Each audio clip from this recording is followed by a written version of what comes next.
Assalamualaikum warahmatullahi wabarakatuh. Nama saya Faiz Sakuljiat. Di sini saya akan menjelaskan tentang taharah atau bersuci. Bersuci dalam Islam mempunyai kedudukan yang sangat penting, khususnya sebelum menunaikan ibadah seperti sholat.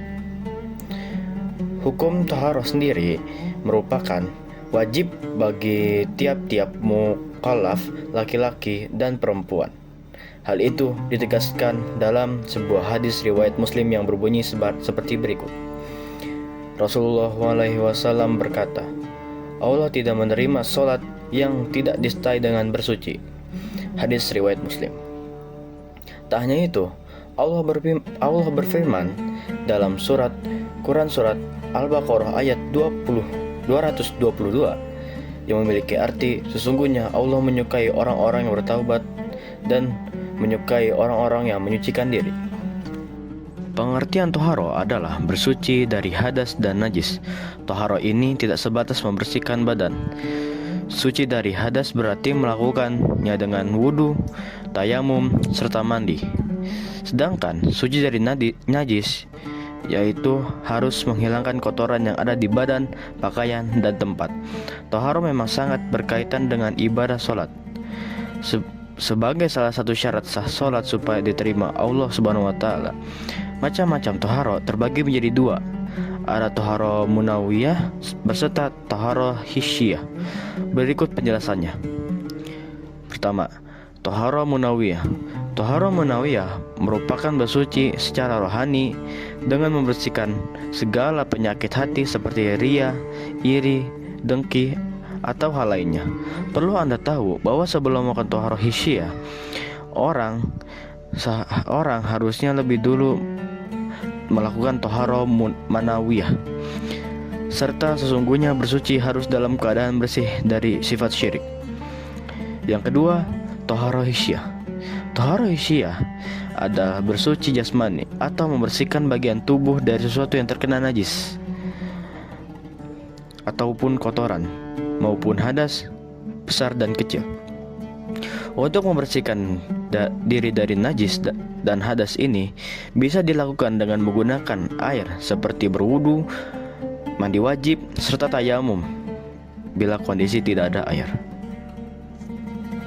Ada 5 pembagian air yang akan digunakan untuk toharoh, mulai dari air yang tidak diperbolehkan untuk bersuci sampai air yang diperbolehkan untuk bersuci.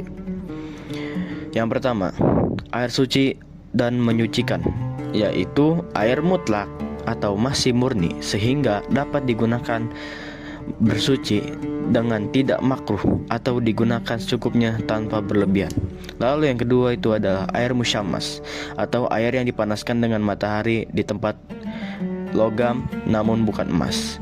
Yang ketiga, air suci tapi tidak mensucikan, yaitu air mustakmal yang telah digunakan bersuci untuk menghilangkan hadas dan najis walau tidak berubah rasa, rupa, dan bau. Yang keempat, air haram, yaitu air yang diperbolehkan yang diperoleh dengan cara mencuri tanpa izin pemiliknya sehingga air tersebut tidak dapat mensucikan. Kelima, air mutanajis, yaitu air yang terkena najis atau kemasukan sesuatu yang najis sedangkan jumlahnya kurang dari 2 kulah, maka tidak dapat mensucikan. Jenis-jenis air untuk taharoh. Jenis air untuk taharoh juga memang tidak sembarangan karena harus turun dari langit atau keluar dari bumi serta belum pernah dipakai bersuci.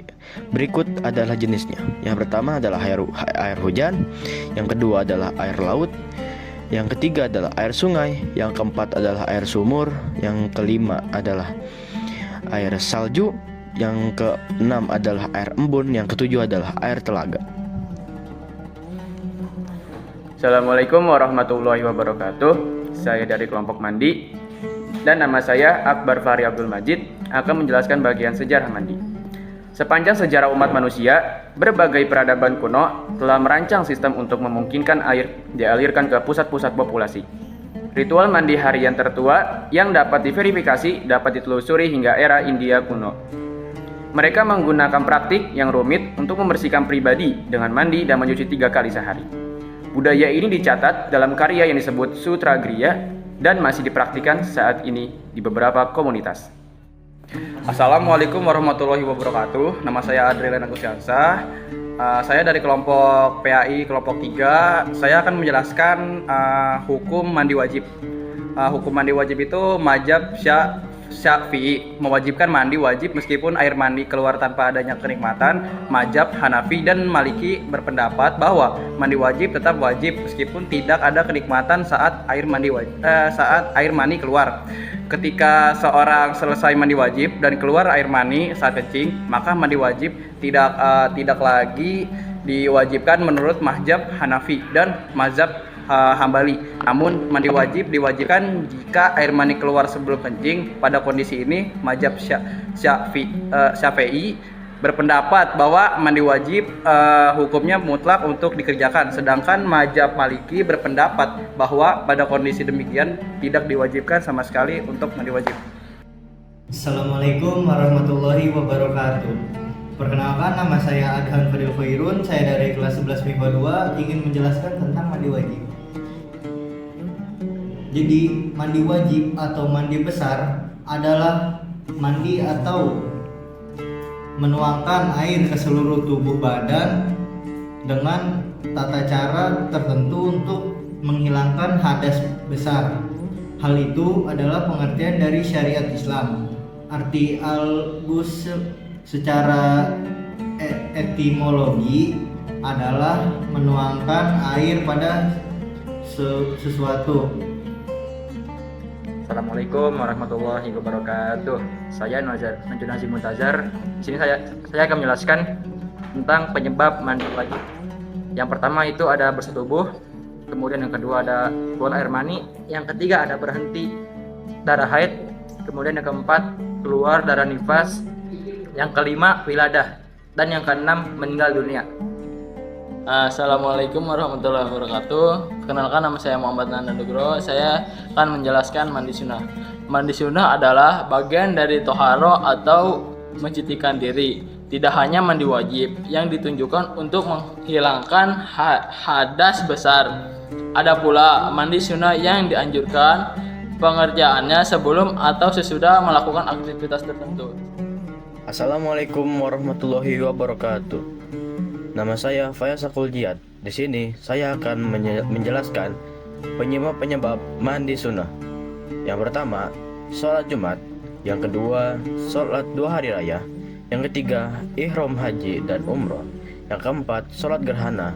Yang kelima, sholat memandikan mayat. Yang keenam, wanita yang istihadat. Yang ketujuh, tidak sadarkan diri.